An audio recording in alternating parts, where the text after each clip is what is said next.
Bonsoir mesdames, mesdemoiselles et messieurs et bienvenue à ce journal dont voici les principaux titres. Le président de la République reçoit en audience les ambassadeurs de la Turquie et de Chine dans notre pays.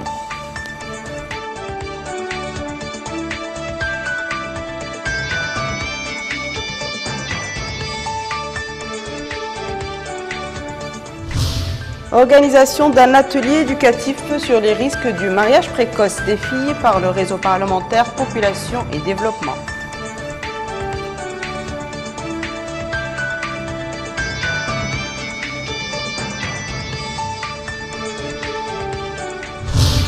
Le ministre d'État à l'Éducation nationale supervise le démarrage des travaux de session de formation dans les domaines de l'entrepreneuriat au profit de 100 jeunes diplômés chômeurs. Merci de vous joindre à nous, mesdames et messieurs. Le président de la République, M. Mohamed El Abdelaziz, a reçu aujourd'hui en audience son Excellence M. Moussa Kula Klikaya, ambassadeur de Turquie dans notre pays. La rencontre a porté sur les relations de coopération existant entre notre pays et la Turquie. Le président de la République a également reçu en audience aujourd'hui son Excellence M. Chen Gonglai, ambassadeur de la République populaire de Chine dans notre pays. La rencontre a été l'occasion de passer en revue les relations de coopération existant entre notre pays et la République populaire de Chine. Le président de l'Assemblée nationale, M. Messoud Belkher, a reçu aujourd'hui en audience une délégation du programme des Nations Unies pour le développement PNUD en visite dans notre pays. Les entretiens ont porté sur les prochaines élections en Mauritanie et la nature de l'assistance que le PNUD peut apporter pour contribuer au succès de celle-ci.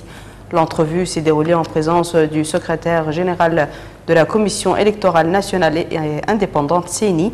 La délégation a été conduite par M. Bill Bois-Mathieu, chef de division des élections au PNUD. Le réseau parlementaire de la population et du développement a commémoré aujourd'hui à Nouakchott sous le thème « La grossesse des adolescentes » la journée mondiale de la population. Les participants à cet atelier ont suivi des exposés médicaux sur les risques du mariage précoce des filles. Compte rendu de Chernecher Saadbou. La journée mondiale de la population est une occasion pour les réseaux parlementaires de la population et du développement d'organiser cet atelier éducatif sur les risques du mariage précoce des filles sous le thème « La grossesse des adolescentes ». Une occasion pour le député Baba Ould Ahmed Babou, président du réseau parlementaire de la population et du développement, d'indiquer que cet atelier vise à contribuer à la création d'un climat propice au traitement des questions démographiques, en particulier celles qui se rapportent à la santé. Cette rencontre va sans nul doute contribuer à la création d'une vision générale sur les risques du mariage précoce des filles. Vous savez tous les risques que les grossesses précoces les risques qu'elles peuvent faire encourir aux jeunes adolescentes. J'en citerai par exemple la déperdition scolaire, elles ne peuvent plus aller à l'école. J'en citerai le fait qu'elles ne sont pas encore mûres pour être mères de famille. J'en citerai qu'elles ne sont pas mûres physiologiquement pour donner naissance à des bébés bien portants et qu'elles-mêmes restent en bonne santé. Souvent, ça se termine par ce qu'on appelle les fistules obstétricales, Noassir lui l'a dit. Parfois également par d'autres manifestations au niveau du cœur, au niveau de l'attention, au niveau de pas mal de signes qui montrent que la santé des adolescentes et parfois même leur vie est compromise par les grossesses précoces. Les participants ont suivi des exposés médicaux sur les risques du mariage précoce des filles, mariage qui pourra provoquer, selon les exposants, des répercussions néfastes pour les adolescentes en raison de l'insuffisance de leur développement physique et moral à cet âge. Le ministre d'État à l'Éducation nationale, à l'enseignement supérieur et à la recherche scientifique a supervisé ce matin à Nouakchott le démarrage des travaux de session de formation dans les domaines de l'entrepreneuriat au profit de 100 jeunes diplômés chômeurs. Le Centre mauritanien d'analyse des politiques s'occupe de la mission de supervision générale de ces sessions. Compte rendu de Abdelrahman Hamad. Former les jeunes diplômés chômeurs dans les domaines de l'entrepreneuriat. Tel est le thème de cette session de formation organisée par le Centre mauritanien d'analyse des politiques, CEMAP, dans le cadre de l'exécution du programme national d'appui de l'indépendance des jeunes. Objectif, renforcer les capacités des jeunes entrepreneurs et améliorer leurs performances dans le domaine de l'entrepreneuriat. Dans un mot prononcé pour la circonstance, le ministre d'État à l'Éducation nationale, à l'enseignement supérieur et à la recherche scientifique a passé en revue des efforts du gouvernement visant l'adéquation du système éducatif avec les besoins du marché du travail à travers le renforcement de l'enseignement professionnel. Ces efforts, a poursuivi M. Ahmed El-Bahia, a abouti à des résultats considérables selon une nouvelle étude élaborée par l'Office national des statistiques qui a montré la réduction du taux de chômage dans les pays de 35% en 2008 à 10% en 2013. De son côté, le coordinateur du CEMAP, M. Hassan Oulzein, a souligné que le centre a adopté une méthodologie basée à la fois sur la théorie et les pratiques pour permettre aux participants de comprendre les principes de l'entrepreneuriat et d'acquérir les savoir-faire nécessaires pour la création des entreprises. Notre objectif, c'est d'amener les jeunes à croire déjà à leurs projets et en même temps à apporter au pays. Les jeunes ne peuvent pas rester à ne demander que des emplois. Ils peuvent en créer s'ils créent des entreprises. C'est ça l'idée de cette formation. L'idée de cette formation, c'est d'amener les jeunes à croire à des possibilités entrepreneuriales en Mauritanie et en même temps à développer leur idée d'entreprise à travers une formation et un parcours. Ce parcours ne sera pas que théorique. Il y aura des visites de terrain qui seront menées et accompagnées par des coachs, des jeunes de leur âge ayant déjà tâté le terrain. On doit faire de plus pour notre territoire parce que c'est nous les jeunes de cette localité. Et encore les jeunes sont là, des jeunes diplômés et tout. Donc il ne reste que de mettre des financements pour gérer les trucs de notre pays. Et Inch'Allah, on espère un jour à l'autre que ça ira. Si les choses se passent dans la voie normale et qu'il y ait l'égalité et tout, quoi. C'est ce qu'on aspire sur ça. Les participants à cette session de formation auront à suivre durant 8 semaines des exposés théoriques et pratiques sur les exigences de l'entrepreneuriat réussi et les moyens susceptibles de son développement. Le secrétaire général du ministère de la Justice, M. Mohamed Lamine Sidi Baba, a supervisé aujourd'hui à Nouakchott la cérémonie de publication du premier numéro du magazine des tribunaux mauritaniens qui sera édité trimestriellement par le département. Le magazine spécialement consacré aux questions juridiques et judiciaires sera également un conservatoire de la recherche scientifique dans ces deux filières. Plus de précisions avec Salem Mejboursal. Le ministère de la Justice entend promouvoir une réelle stratégie de communication au sein du département. Il vient de rendre publique la première édition de son magazine baptisé Le Journal des tribunaux mauritaniens. Il traite essentiellement les questions juridiques et judiciaires. Il sera trimestriel. Le premier magazine des tribunaux a été fondé sur instruction du président de la République, selon le secrétaire général du ministère de la Justice. Mohamed Lamine Sidi Baba a fait la révélation dans une allocution officielle annonçant la publication de l'ouvrage. Par sa création, le département accompagnera qualitativement le processus de réalisation et de développement dans le pays, fera remarquer le secrétaire général du ministère de la Justice. Mohamed Lamine Sidi Baba a pointé parmi les objectifs du magazine l'introduction d'une politique de communication entre les tribunaux et les experts juridiques et judiciaires et la vulgarisation de l'information autour du patrimoine dû de la jurisprudence religieuse et juridique des ulémas mauritaniens. Cela contribuera à la valorisation des personnels des cours et des tribunaux. Le journal travaillera à la mise en œuvre de toute approche qui aura des incidences positives sur le développement de la justice et du respect de l'état de droit.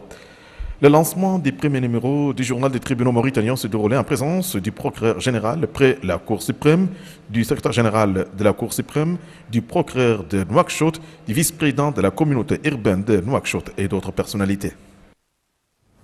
Le mois béni du Ramadan est une occasion privilégiée pour les commerçants de faire une large exposition des produits de consommation courante sur leurs étalages. Parmi ces produits, les viandes occupent une place de choix. Compte rendu de Melikam Tenaqli. Le marché de viande est un lieu privilégié pour le citoyen mauritanien, grand consommateur de cette denrée, sans laquelle il ne peut concevoir de mets. Et ce, d'autant que notre alimentation est constituée essentiellement de viande. Chacun vient et achète de la viande selon ses besoins. Certains prennent des morceaux de beefsteak qu'ils font hacher afin de l'incorporer à la soupe. D'autres prennent des morceaux qui seront rôtis au four ou sur feu de bois. Les ventes de viande au cours de ce mois béni décuplent. La table mauritanienne ne peut se passer de viande rouge, que ce soit du mouton, du bœuf ou du chameau. Pendant les jours du Ramadan, les étals connaissent une large exposition de viande en tout genre, rouge ou blanche. Dans cette boucherie, le gérant a indiqué que les prix sont globalement stables, en dépit d'une légère augmentation de 100 ouguiyas. Les vendeurs de viande au détail déclarent que si les prix ont augmenté, c'est parce que ceux du bétail ont augmenté au niveau des grossistes. Quand nous achetons par exemple un chameau, nous finissons toujours par accuser une perte de 30 à 40 000 ouguiyas à la vente au détail vu les prix pratiqués. Quand les demi-grossistes nous cèdent la bête, ils nous la vendent cher et par conséquent, nous ne pouvons que la vendre cher à notre tour. Quant à la viande blanche à laquelle recourent de nombreux citoyens pour son prix bon marché et ses vertus sanitaires, ce vendeur ne nie pas les bénéfices qu'ils engrangent. Pour ceux qui s'adonnent à l'élevage avicole, le bénéfice engrangé est certain selon ce détaillant qui déclare que pour sa part, la marge de bénéfice est dérisoire. Si le détaillant dispose d'un bon emplacement, il s'en sortira, sinon c'est hypothétique. Le poisson, côté augmentation du prix, n'est pas en reste. L'espèce appelée zol est vendue à 1000 ouguiyas le kilo et le kibarou est à 800 ouguiyas le kilo. Contrairement aux viandes rouges, l'afflux vers la viande blanche est justifié par la qualité sanitaire. Il y a une tendance perceptible chez les gens vers la consommation de viande blanche, considérée plus saine que les viandes rouges, généralement grasses et riches en cholestérol. En dépit de l'existence de ressources animales importantes et d'une côte très poissonneuse, ceux que nous avons rencontrés estiment que cela n'est pas traduit concrètement sur le coût, qu'il s'agisse de la viande ou du poisson. Dans la ville de Kaïdi, c'est un climat ramadanesque qui prévaut sur tous les aspects de la vie de cette cité. C'est ainsi que les marchés de cette ville regorgent de produits essentiels garantissant les besoins des citoyens pendant ce mois béni. Compte rendu, retour plutôt à Moussa Ndiaye. Kaïdi est la capitale régionale de la wilaya du Gorgol. Ces images ont été prises quelques heures seulement avant la rupture des jeûnes, connue sous le nom de l'Iftar. Au marché central de la ville de Kaïdi, et comme dans différents quartiers de la ville, les activités de tous se déroulent sans aucune difficulté. Là, à la mosquée de Tchern Ousmane, c'est la séance de tafsir qui suit son rythme habituel du mois béni de Ramadan que tout Kaïdien n'ignore pas.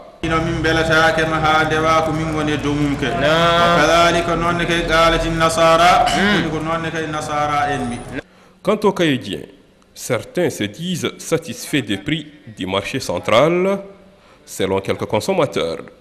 Les commerçants, eux, de leur côté, ils soulignent que c'est l'après-midi où les clients viennent pour s'approvisionner. Ici, 17 hommes. Le climat est acceptable avec le mois du Ramadan. Il n'y a aucun problème, tout va bien.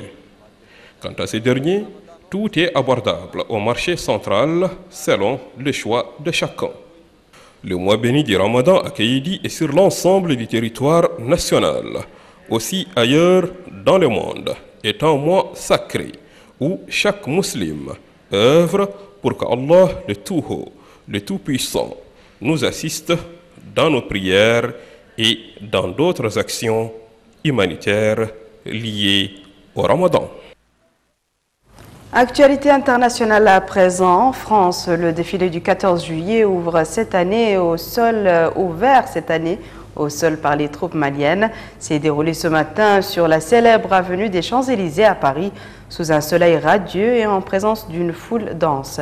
À bord d'un véhicule de commandement, le président a passé en revue les troupes depuis l'Arc de Triomphe avant de descendre les Champs-Élysées, escorté par les cavaliers de la garde républicaine, donnant ainsi le coup d'envoi du défilé. Retour à Chernacher Sadbou. Les troupes africaines et françaises de la mission Serval engagées au Mali à l'honneur sur les Champs-Élysées à l'occasion de la fête nationale française célébrée le 14 juillet de chaque année. 64 soldats maliens ont ouvert le traditionnel défilé, suivi d'un détachement des différentes forces africaines qui composent aujourd'hui la MINUSMA, la mission des Nations Unies au Mali. Un détachement de l'armée tchadienne qui a joué un rôle essentiel et payé un lourd tribut sur le sol malien était particulièrement salué. Le président malien par intérim Dioncounda Traoré et les ministres de la Défense de 13 pays africains comptaient parmi les invités d'honneur de ce 14 juillet. À la tribune était également présent le secrétaire général de l'ONU, Ban Ki-moon. L'intervention française au Mali est un des rares sujets de satisfaction pour le président français Hollande dans un climat économique de crise. Prenons en compte ce qui s'est produit.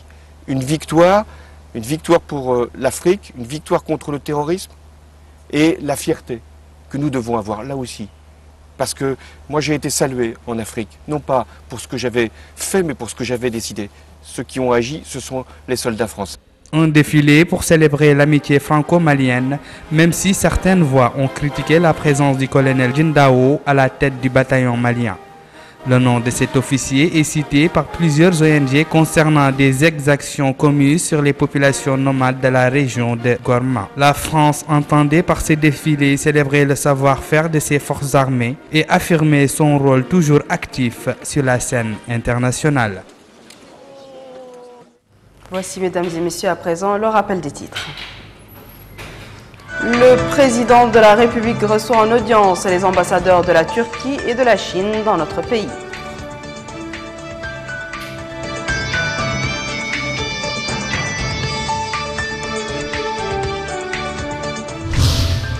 Organisation d'un atelier éducatif sur les risques du mariage précoce des filles par le réseau parlementaire Population et Développement.